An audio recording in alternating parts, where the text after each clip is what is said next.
Yaakov Raphaël, ton histoire remonte à bien longtemps. Tu portes le nom de ton grand-père paternel, Yaakov Israelovitch Bodniev, de mémoire bénie. Mais bien sûr, quand on pense à ton nom, c'est aussi à Yaakov Avinu que l'on pense, à sa vie, ses tribulations, sa force et sa détermination. S'appeler Yaakov n'est pas une petite affaire. Les premières photos que l'on a trouvées, les plus anciennes en fait, sont celles de tes arrière-arrière-grands-parents paternels, Louba et Avraham. Ils sont nés et vécurent à Vitebsk. Peut-être ont-ils côtoyé le rabbi Shneor Zalman. Peut-être habitaient-ils non loin de sa yeshiva. Ou alors étaient-ils les voisins des parents de Marc Chagall. Ils eurent 3 enfants, dont Rivka, qui fut ton arrière-grand-mère. Elle épousa Yosef à la voix de ténor. Macha naquit de cette union, et c'est toute petite qu'elle et sa famille fuirent la Russie blanche pour s'installer au Kazakhstan, pays frontalier de la Chine. C'est là qu'elle rencontra à 24 ans ton grand-père Yaakov, lui-même fils d'Israël et de Bassia. Eux-mêmes avaient fui Vitebsk pendant la guerre. Ton père naquit à Oustkiminagorsk, ville de montagne, de lacs et de forêts. Mais c'est très tôt, et presque sans le savoir, que vers Israël ses yeux se dirigeaient. Très très loin de là, à Tunis, à la fin du XIXe siècle, Nina et Yosef, tes arrière-arrière-grands-parents maternels, se marièrent.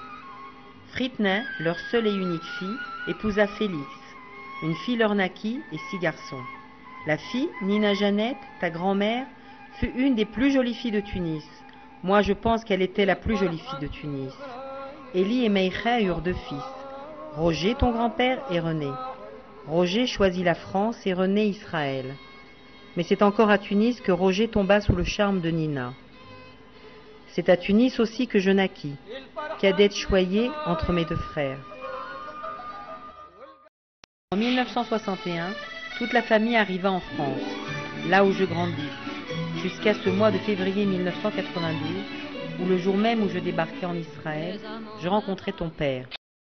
Voilà Yaakov d'où tu viens. Vous êtes, toi, ton frère et ta sœur, au sommet d'un édifice, un bâtiment vieux de plusieurs millénaires. Et Louba, Niner, Félix, Israël, Élie et Meïchem, Macha et Yaakov, Avraham, Nessim et Nina, et tous les autres avant eux, sont les pierres qui vous soutiennent. Des juifs bons et simples, qui savaient, malgré les difficultés de l'exil, qu'il serait provisoire. Yaakov Raphaël, tu es le premier de la première génération née en Israël, le maillon gagnant de cette longue chaîne. Et nous savons, ton père et moi, combien tu l'as compris, lorsque l'on te voit le nez plongé dans des livres racontant l'épopée d'Israël, ou bien lorsqu'à 10 ans tu es parti seul manifester contre l'évacuation du Gush Katif, en colère après nous qui avions à ton goût des opinions trop molles. Voilà Yaakov la direction à prendre, l'édifice qu'il faut continuer à construire. Prends toujours le parti de ton peuple, aime-le, défends-le, et que Dieu te garde.